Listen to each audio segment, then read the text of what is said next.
What's good? What's good? I am back. Yours truly, Paul Pickett, host of the Paul Pickett Podcast. This is episode 102.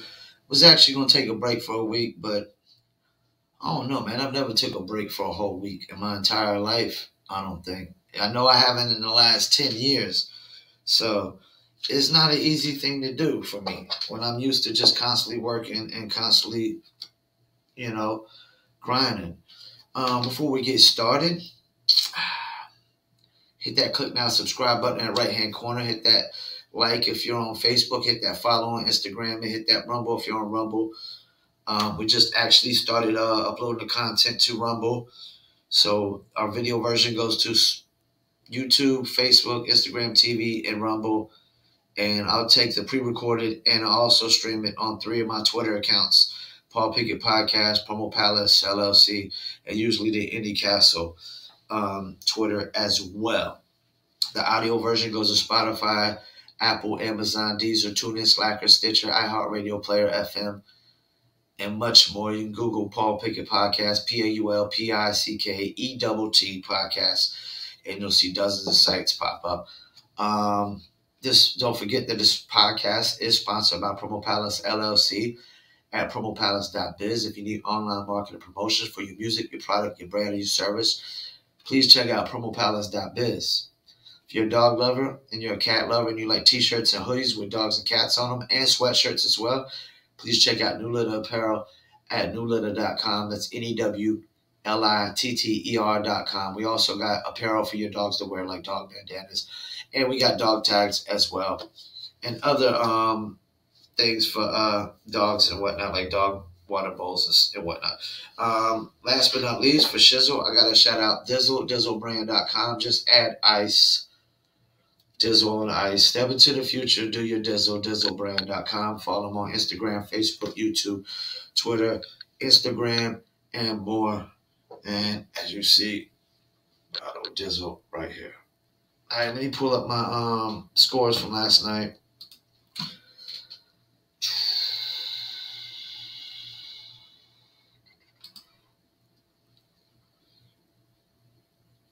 Pulling up the NBA first.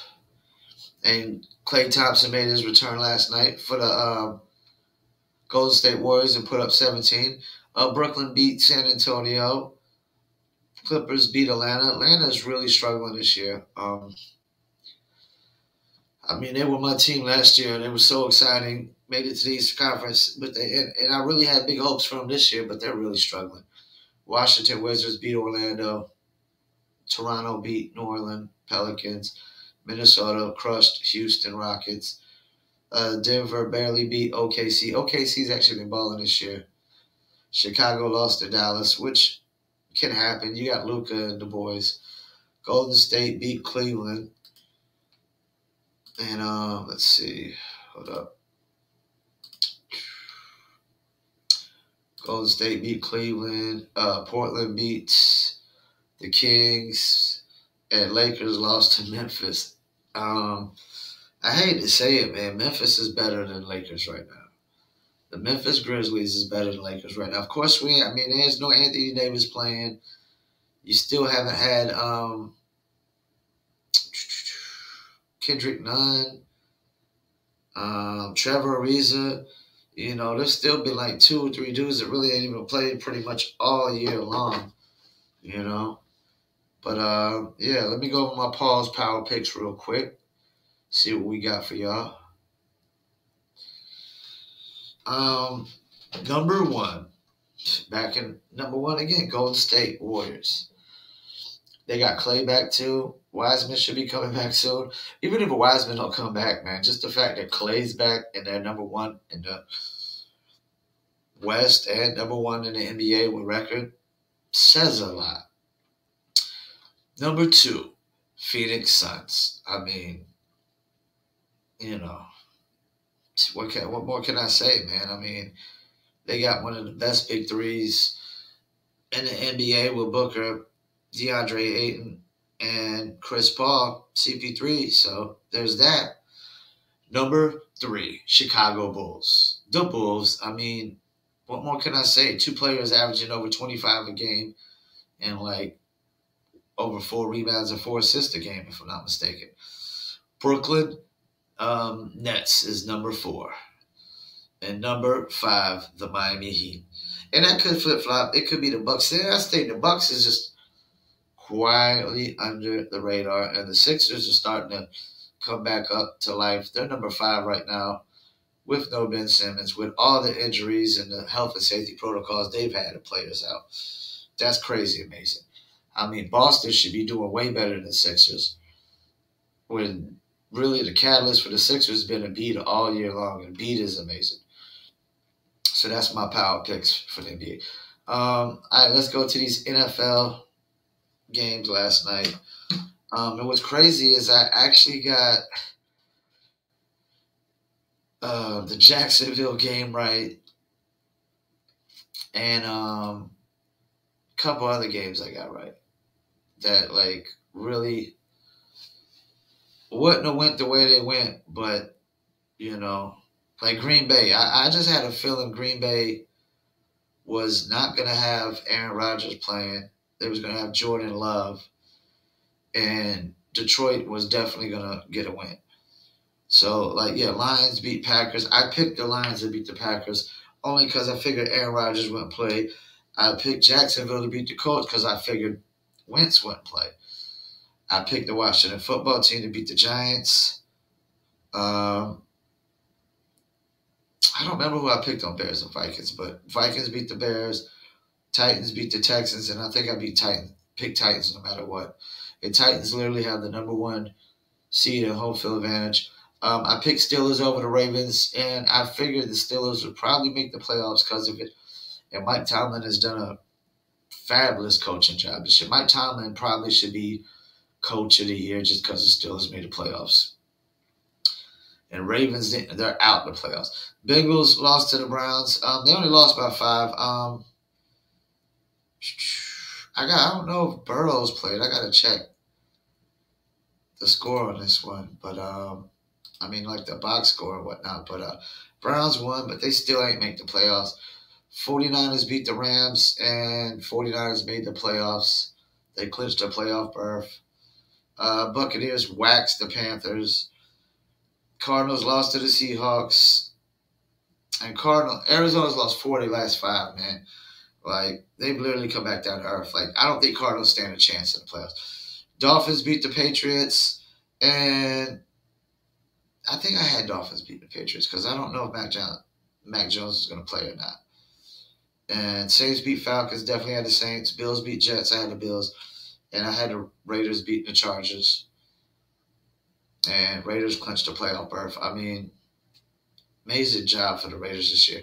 Like, definitely the quarterback Carr should be he should get some MVP votes. Because he's clearly the reason that the Raiders made the playoffs this year. Clearly the reason.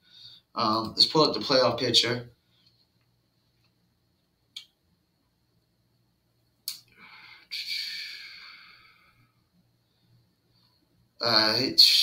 Give me a second. It's loading here. While it's loading, hit that click now, subscribe button, hit that follow, hit that like, hit that comment, hit that share. All right, AFC, number 1 seed goes to Titans, number 2 to the Chiefs, number 3 to the Bills, number 4 to the Bengals, and the wild cards are the Raiders, Patriots, and Steelers.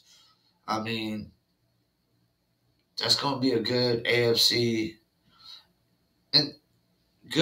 matchups. And Titans, man, the fact that they still clinched the number 1 without the number 1 running back in the league, and Derrick Henry being out damn near half of the season is amazing. If he comes back, that's going to be scary. I think I have the Chiefs favored to come out the AFC. And they're playing, let's see, so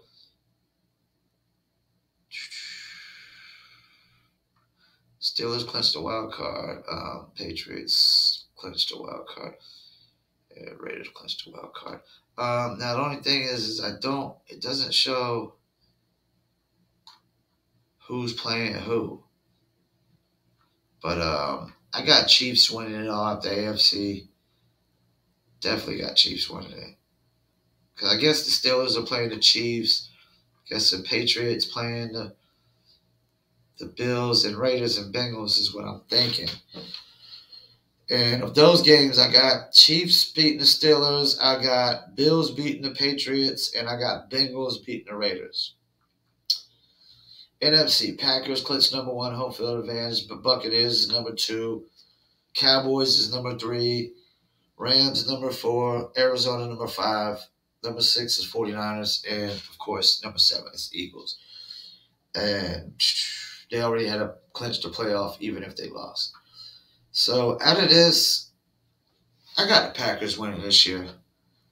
I got the Packers winning the NFC this year. If I have to pick my second runner-up to come out I'm saying the Cowboys. This is the Cowboys' best chance to come out the NFC. If the Packers don't come out the NFC, I'm saying it's the Cowboys. And let me speak on the Cowboys a little bit. The game that Dak Prescott had last week, probably the best game of his life. I mean, he threw for 5 touchdowns, no interceptions. I think he only missed like 4 or 5 passes. Ezekiel Elliott ran for like 80-something. They had 150 yards rushing. You know, you throw for 5 touchdowns and 150 yards rushing, you're more likely going to win every game. And I doubt they're going to do that again, but, you know, Cowboys are looking good right now. They looking good this last week. And this is their best chance to coming out the NFC. I got Packers number 1 and Cowboys number 2 coming out the NFC. I think Buccaneers just got lost too much. I think Godwin and AB being out is just really, really not going to bode well. And so Packers got home field advantage, and I guess they got the bye. So I figure we got Bucks versus Eagles. Go Buccaneers. Cowboys versus 49ers. This is scary, though. The 49ers could come in and beat the Cowboys, though. Even though I got Cowboys winning, the 49ers definitely can come in. Rams and Cardinals, I got Rams. And that's that. And let me go with my power picks. Number 1, Green Bay Packers, man. Even though they lost last game, it's still number 1 for the season for me. Number 2, Kansas City Chiefs. Number 3, Tampa Bay Buccaneers. Number 4, Dallas Cowboys. And number 5, the Rams. That's Paul's power picks. And it's going to be interesting playoffs. Very interesting. Let me get to a few topics. First, we get a sports-related one. LeBron trying to get this Wizards announcer fired for saying Kevin Porter Jr. pulled that trigger the right time like his pops. Apparently, Kevin Porter Jr. was in a game against the Wizards. Kevin Porter Jr. plays for the Houston Rockets, for those that don't know. And for those that don't know who his father pled guilty to first-degree manslaughter of a 14-year-old girl in 1993. Yeah, this is probably a messed up comment to say. But, we got to stop this. We got to stop trying to fire every single person on the planet just because they say something you don't like. That's not equality one bit. For LeBron James to say he's fighting for equality, I can't tell when you're trying to get people fired for saying something you don't like. If you didn't make a racial remark, if you didn't make a defamating remark, if you didn't defame somebody or make a racial remark, or he didn't say a cuss word that can't be said on live TV, then what are we talking about here? We're talking about, once again, people trying to cancel people just because you don't like what they have to say. Just because you don't agree with their comments. But this is the thing.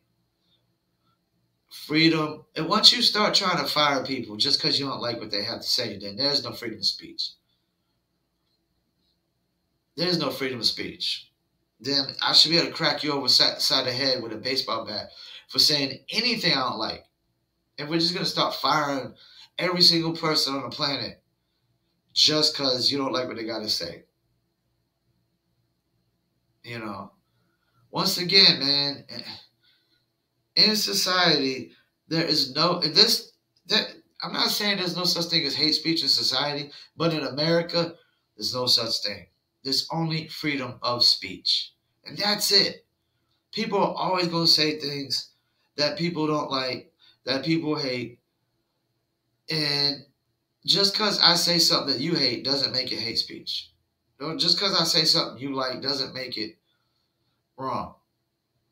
And all due respect, I mean, it was a slick little comment. It's saying that Kevin Porter Jr. pulled that trigger the right time like his pops. But if he didn't, this isn't a firing offense. I'm sorry. This is not a firing offense. If this is a firing offense, then so is NBA players when they faking injuries. Ben Simmons should be kicked out of the NBA clearly just because he won't go back to work. Like there's so many different firing offenses. This makes me dislike LeBron more and more and more. Like I used to be a big LeBron James fan, but I started losing him. I totally lost respect for him when he sat there and act like a cop should watch somebody just stab somebody to death and do nothing about it. Once I saw that view and that take, I realized LeBron James is not the humanitarian that people think he is. That he claims to be. He doesn't care about all people. He only cares about some people. And that's not a humanitarian. A humanitarian is not a person who only cares about some people. A humanitarian is a person who cares about all people. Like, that's the thing. I don't hate nobody from any race. I don't have a problem with Islamic people. I don't hate Islamic people just because of 9/11. Because I know that all Islamic people aren't terrorists. I know that the ones that are terrorists are taking the word of Islam and twisting it up for their own benefits, just like Christians do. Just like Christians and preachers do, they twist the words up for their own benefits. But I know all people are not like that. Just like all people that believe in Christianity aren't hypocrites. Some of them, like my sister and my brother-in-law, actually do follow the Bible 100% pretty much. They pretty much everything in the Bible, they're raising their kids that way. My sister doesn't smoke, drink. She's not, cussing people out and attacking people. She's not doing nothing harmful to violent to people. She's not hating on people for no apparent reason or nothing. She's a straight up Christian, her and her husband. And even though I don't believe in Christianity, I don't knock it when it makes you a better person. Because to me, that's what Christianity and religion is supposed to be. It's supposed to be just, like morals and values that you're supposed to apply to your life, But yeah, I don't hate people just because for no apparent reason. I don't hate Hispanics. I actually got a lot of respect for Hispanics because they're hard workers, and I respect the hard working man. I don't hate Asians, even though I do know, like, I will not be naive to think that China is not our enemy, but I don't hate all Chinese. I don't hate all Asians. My brother-in-law is Philippines. I don't hate Philippines people. I don't hate Russians. I don't hate no people. I don't hate groups of people. I hate individuals or dislike individuals. I never in my life have I said I hate a group of people. Never in my life will I hate a whole group of people. I mean, unless you want to count hypocrites as a group of people, but hypocrites come in all colors, shapes, and sizes. All colors, creeds, shapes, and sizes. There's white hypocrites, black hypocrites, there's Asian hypocrites, there's Latin hypocrites, Hispanic hypocrites, Russian hypocrites. Hypocrites come in all cultures, race, shapes, and sizes. So unless you want to say hypocrites is a group, then yeah, I guess I say I hate hypocrites. I will never like hypocrites. Hypocrites are not allowed in my life. They go against everything that I believe, and they have no place in my life. Hypocrites have no place in life, period, because they live off of double standards. They're hypocrites, So yeah, LeBron trying to get people fired. It just goes to show you that LeBron harbors a lot of hate in his heart. He harbors a lot of hate. He's not the humanitarian that people think says he is. This is not a firing offense. If we're going to fire people for this, then we need to start firing people in the workforce every single day for just calling in sick. And if you just leaning when you're not cleaning, you need to be fired. Need to be fired. If you're calling in sick, need to be fired. I mean, because this is not a firing offense just because he made this slick little comment. You know what I'm saying? Like what that's the thing, man. Like we're gonna fire people for freedom of speech and it's not racist or they're not cussing. Stop it, man. Like people need to be fired for no apparent reason, apparently. What other topics we got? I got a couple more topics. AOC test positive after being vaccinated boosted. Why am I talking about this? Because AOC is the one that got on camera and sat there and blamed all the unvaccinated people and all the maskless people for why we had to have a shutdowns in the first place.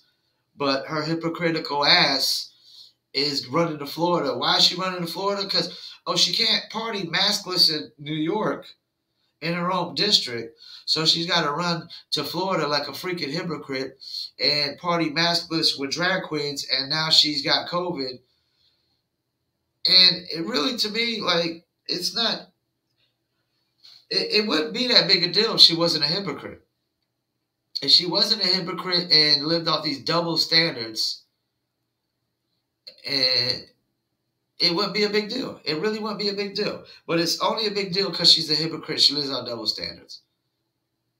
Not to mention, I mean, I still say she's a racist and she's dating a white supremacist. And that doesn't really... Like, her boyfriend looks like a freaking white supremacist, according to her. According to what white supremacy is to her, and according to systematic racism, in America, like the fact that she's dating a guy that looks more like a white supremacist than any white supremacist I've ever seen, it's such a hypocritical state. But yeah, she's such a hypocrite, double standards.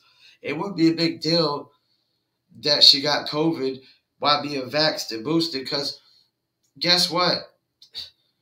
People that are vaxxed and boosted are still spreading COVID, are still getting COVID just as much as the unvaccinated. That's facts. They sat there and the CDC tried to get on camera and say, once you get vaccinated, COVID stops with you. No, it doesn't. Because now they've changed the definition of what a vaccine is, and that's what they do in society. They always change the goalpost, Like, they change the definition. Now a vaccine isn't something that, makes you immune to the virus. It just protects you. They always do that. They move the goalposts. They change the definition of these things so they fit their views and their agenda and whatnot. That's all they ever do. Change the goalpost, Like when they change the definition of gain of function research. That's all they do. They change the definition to try to, fit their cover up their agendas just so they don't get in trouble, cover their asses. They just change the definition of it, move the goalpost, and whatnot. We get to this last topic, and this last topic is actually a rumor, but I think it's important to talk about this, because if it does happen, I want to explain to you why this is happening. So, rumor is Joy Reid is to lose her show on MSNBC in spring, which I'll be celebrating. I'll be popping this bottle of Dizzle if that happens, if that's not just a rumor. And why is this important? I mean, why the hell would Joy Reid even remotely think that her ratings would be going up when these news channels like MSNBC and CNN, they're spreading lies and false narratives every single day. They're spreading hypocrisies and double standards every single day. Like the one when they were sitting there comparing January 6th to 9/11 and Pearl Harbor. but they won't, let you know about bombings that took place in the Capitol before, that Democrats that commuted the Senates for people that bombed the Capitol, people that waged real assaults with weapons, with actual weapons, So yeah, why would they think ratings would be going up when you're spewing lies every day, false narratives, hypocrisies, and double standards? Like I talk about them on this podcast, like every single week, every other day, sometimes back-to-back days. I talk about these hypocritical stances and double standards that they take, over and over again. Like I just talked about AOC's hypocritical stance of blaming unvaccinated and maskless people for the shutdown period, but you run to Florida so you can party on maskless because you can't do it in New York. That's what's called a hypocrite. And Joy Reid is a hypocrite. Like Joy Reid was sitting there calling, Kyle Rittenhouse a white supremacist and claiming it wasn't self-defense.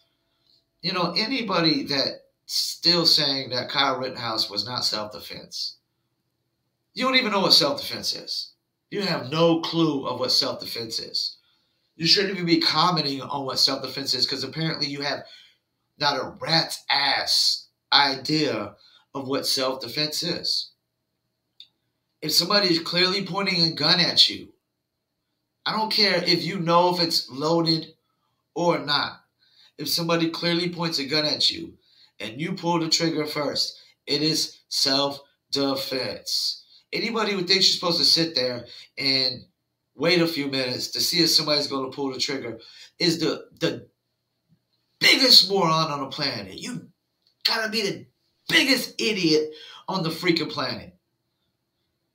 You have to be like freaking clinically retarded to think that you're supposed to just sit there and wait to see if somebody's gonna pull the trigger or not when they're pointing a gun at you. Clearly, that has been a person who's never had a gun pointed at them. And clearly, once you have a gun pointed at you, like I have had a gun put to my gut before, you clearly will have a different outlook on people pointing guns at people, whether it's self-defense or not. So are you supposed to pray to God that God's going to actually put a message in their ear, don't shoot you? Stop it with that fairy tales, imaginary, made up bullshit. No such thing. So, yeah, Joy Reid, I don't know why if she even thinks her ratings should have gone up, she's dumber than a bag of bricks. Ratings on TV shows don't go up when you tell lies every single day or you spew false narratives, hypocritical stances, and double standards every single day. Lies after lies after lies, false narrative after false narrative after false narrative, double standard after double standard just get you exposed for who you are, a hypocrite. And guess what? I don't think anybody in this world likes a hypocrite. I don't think nobody on the planet likes a hypocrite. I don't know that hypocrites even like hypocrites. I really don't know that hypocrites even like hypocrites, But yeah, the double standard Dems do it again. So if Joy Reid does lose her show in the spring, I mean, I'll be popping Dizzle. I'll be popping some Dizzle. I'll be probably inviting people over for a cookout and letting them know what we celebrate now. And if that happens in the springtime, shit, y'all talking about making an anniversary on January 6th. We need to make an anniversary out of that. And whatnot. All right, well, once again, I want to thank you for tuning in. My name is Paul Pickett. This is Paul Pickett Podcast, a.k.a. Triple P, your source for music, sports, politics, world events, and more. Don't forget the video version goes to YouTube, Rumble, Facebook, Instagram TV. Hit the like, follow, subscribe on those platforms. Also, hit the reshare, comment. Any engagement is appreciated, whether it's good or bad. No such thing as All engagement is good engagement. Whether you're hating, trying to cancel me, whatever, all engagement is good engagement when it comes to social media. Don't forget the audio version goes to Spotify, Apple, Amazon, Deezer, TuneIn, Slacker, Stitcher, iHeartRadio, Player FM, and much more. Also, don't forget, my podcast is sponsored by Promo Palace LLC at promopalace.biz. If you need online marketing promotions for your music, your product, your brand, and your service, please check out promopalace.biz. Also, if you're a dog lover like I am, if you're a cat lover, animal rights activist, you like t-shirts, hoodies, and sweatshirts with dogs and cats on them, please check out New Litter Apparel at newlitter.com. And last but not least, for Shizzle, I got to shout out dizzlebrand.com. Dizzle brand, just add ice, Dizzle on ice. Step into the future, do your Dizzle. You can also order online. We got online order links. Follow them on Instagram, Facebook, YouTube, Twitter, TikTok, and much more. That's Dizzle brand. Once again, I want to thank you for tuning in. Peace, and I'm out.